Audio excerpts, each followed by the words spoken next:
ஏகப்பட்ட கிளிய போது இப்படி சொல்ற மாதிரி தான் நம்ம இந்தியன் டீம் 9 வருஷம் கழிச்சு ஸ்ரீலங்கால போய் டெஸ்ட் சீரிஸ் விளையாட போறாங்க.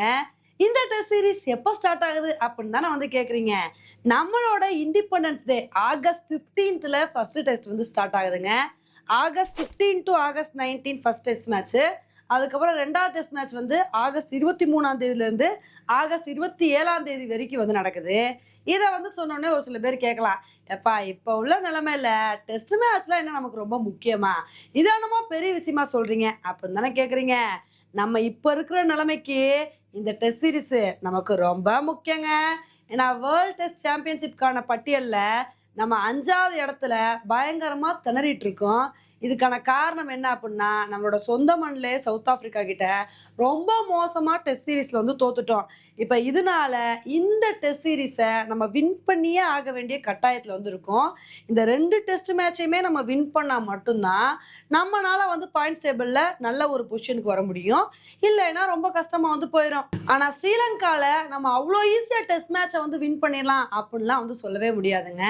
ஏன்னா ஸ்ரீலங்கன் பிச்சில் ஸ்பின்னர்ஸோட டாமினன்ஸ் தான் அதிகமா இருக்கும். ஸ்ரீலங்கன் ஸ்பின்னர்ஸை நம்ம இந்தியன் பேட்ஸ்மேன் சமாளிக்கிறது அப்படின்றது ரொம்ப கஷ்டமான விஷயம். ஆல்ரெடி இப்போ நம்ம ஸ்பின்னில் நம்ம இந்தியன் பேட்ஸ்மேன்ஸ் பயங்கரமா திணறிட்டு இருக்காங்க. இப்படி இருக்கும்போது நம்ம ஸ்ரீலங்கன் ஸ்பின்னர்ஸை சமாளிக்கணும் அப்படின்னா அதுக்கு தகுந்தாப்புல நல்ல ஒரு பெர்ஃபார்மன்ஸ் கொடுக்கணும். ஆனால் இப்போ நம்ம இந்தியன் ஏ டீம் ஸ்ரீலங்காவுக்கு எதிராக ஓரளவுக்கு ஒரு நல்ல பெர்ஃபார்மன்ஸை கொடுத்து நல்லா விளையாண்டுட்டு வந்துட்டு இருக்காங்க. அப்போ அதை பார்க்கும்போது இதே மாதிரி நம்ம இந்தியன் மெயின் டீமும் விளையாடுவாங்க அப்படின்னு சொல்லிட்டு நம்ம மனசுக்குள்ள ஒரு நப்பாசை இருந்தாலும் நம்ம ஸ்ரீலங்கா கூட ஓடிஐ சீரீஸில் தோத்து ஒரு மோசமான சாதனை படைச்சோம் பார்த்தீங்களா, அதுதாங்க நம்ம கண்ணு முன்னாடி போகுது. ஏன்னா ஸ்ரீலங்கா கூட ஓடிஐ மேட்சே தோக்காம வந்திருந்தோம்.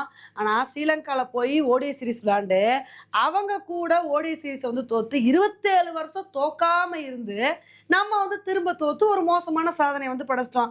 அதே மாதிரி திரும்ப டெஸ்ட்லையும் ஸ்ரீலங்கா நம்மளை அப்செட் பண்ண வாய்ப்பு இருக்கு. அதனால நம்ம இந்தியா பொறுத்த வரைக்கும் நல்ல ஒரு பெர்ஃபார்மன்ஸை கொடுத்து எப்படியாவது ஸ்ரீலங்கா வீழ்த்தி WTCக்கு குவாலிஃபை ஆகிற வழியை பார்க்கணும் அப்படின்றதான் நம்மளோட ஆசையா இருக்கு. ஓகே ஃப்ரெண்ட்ஸ், இந்த டெஸ்ட் சீரிஸை பத்தி நீங்க என்ன நினைக்கிறீங்க அப்படின்றத என்னோட கமெண்ட் செக்ஷன்ல போடுங்க. இதே மாதிரி இன்னொரு வீடியோல உங்களை மீட் பண்றேன். Bye friends.